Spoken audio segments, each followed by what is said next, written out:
Uite, mami, de stau cu fața la tine și vorbești cu Cătălina, mami. Că ne oricum ne vedem de la nu parte, că așa e că la 10.000 de kilometri depărtare una de alta. Și am rămas doar cu oameni care, cum îi zicem, intră din foarte mare. De-aia am tot căutat să mă duc la din astea gratuite.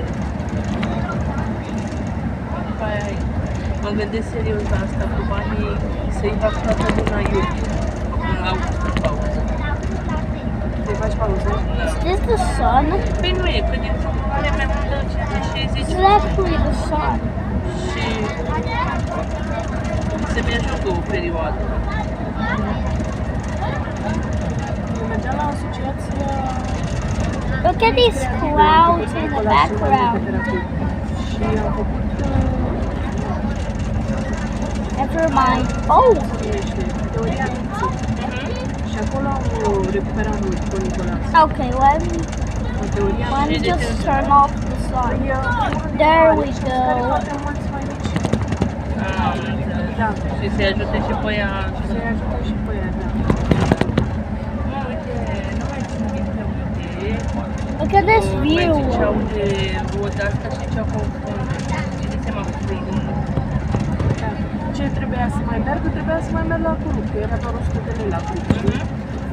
Nu am mai fost pentru că a început să fac crize Nicolas, că nu mai vrea, că nu mai vrea. Îmi era peste mână, suflul a plecat, nu mai am putut ca să stă la altul. Glass. L-am până afară? L-am până afară? Da, se face peste 2 săptămâni. Let me call mom. That sandwich is so good. I'm just put the bun. Și a înghițit limba și m-a lăsat să fac ce am vrut eu. Adică el nu te gândi că să certățeze prea mult. You see, that's a sandwich. Sau dacă mai zice... Let me eat the rest of it. Sau știu unde să mai duce, că e aproape. Aici unde face logopedia. Pentru că e aproape, la o stație de... I'm gonna eat a whole sandwich. I'm gonna eat the whole sandwich with one bite. Ți-am telefonul că acolo avem alte triburi.